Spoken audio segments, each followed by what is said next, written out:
ಅಪ್ಪನ ಜೀವನ ಪಾಠ. ನವಿಲೂರಿನಲ್ಲಿ ಸಾಗರ್ ಎಂಬ ಪುಟ್ಟ ಹುಡುಗನಿದ್ದ. ಅವನು ಚಿಕ್ಕವನಿದ್ದಾಗಲೇ ಆತನ ತಾಯಿ ತೀರಿ ಹೋಗಿದ್ದರು.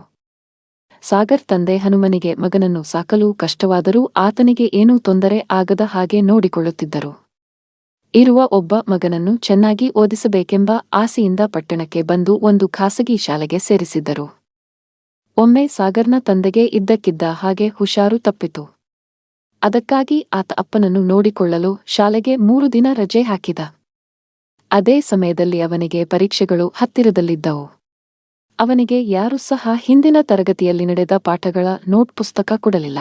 ಅವನು ಅದರ ಬಗ್ಗೆ ತಲೆ ಕೆಡಿಸಿಕೊಳ್ಳದೆ ಸುಮ್ಮನಿದ್ದ. ಇದರಿಂದಾಗಿ ಅವನಿಗೆ ಪರೀಕ್ಷೆಯಲ್ಲಿ ಕಡಿಮೆ ಅಂಕ ಬಂತು. ಸಾಗರ್ ಇದಕ್ಕೆ ಬೇಸರ ಮಾಡಿಕೊಳ್ಳದೆ ಮಾರ್ಕ್ಸ್ ಕಾರ್ಡನ್ನು ಅಪ್ಪನಿಗೆ ತೋರಿಸಿದಾಗ, ಅಪ್ಪ, ಯಾಕಿಷ್ಟು ಕಡಿಮೆ ಅಂಕ ಬಂದಿದೆ? ನೀನು 100ಕ್ಕೆ 100 ಅಂಕ ತೆಗೆದುಕೋ ಎಂದು ನಾನು ಹೇಳುವುದಿಲ್ಲ, ಆದರೆ ನೀನು ಶ್ರಮ ಹಾಕಿದಷ್ಟು ಅಂಕ ಬರುತ್ತದೆಯಲ್ಲವೇ ಎಂದರು. ಅದಕ್ಕೆ ಸಾಗರ್, ಹೌದಪ್ಪ, ನೀವು ಹೇಳುವುದೇನೋ ಸರಿ.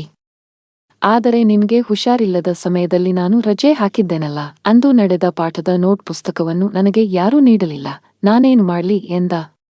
ಅದಕ್ಕೆ ಅಪ್ಪ, ಅವರು ಯಾರೂ ಪುಸ್ತಕ ಕೊಡಲಿಲ್ಲೆಂದು ಹೀಗೆ ನೀನು ನೆಪ ಹೇಳಿ ಕೂರಬಾರದು.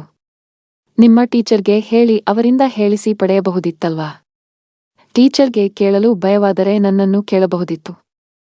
ನಾನು ಬಂದು ನಿಮ್ಮ ಶಿಕ್ಷಕರಿಗೆ ಹೇಳುತ್ತಿದ್ದೆ ಎಂದರು. ಅದಕ್ಕೆ ಸಾಗರ್, ಹೌದಪ್ಪ, ನನಗಿದು ಹೊಳೆಯಲೇ ಇಲ್ಲ ಎಂದ. ಅದಕ್ಕೆ ತಂದೆ, ಇದು ಕೇವಲ ಓದಿಗೆ ಮಾತ್ರ ಸೀಮಿತವಾಗಬಾರದು. ಜೀವನದಲ್ಲೂ ಅಷ್ಟೇ. ಯಾರೂ ಕೂಡ ನೀನು ಮುಂದುವರಿಯಲು ಆಸರೆ ಮತ್ತು ಸಹಾಯ ನೀಡುವುದಿಲ್ಲ. ನಾವೇ ಬುದ್ಧಿ ಉಪಯೋಗಿಸಿ ಪರಿಹಾರ ಕಂಡುಕೊಳ್ಳಬೇಕು.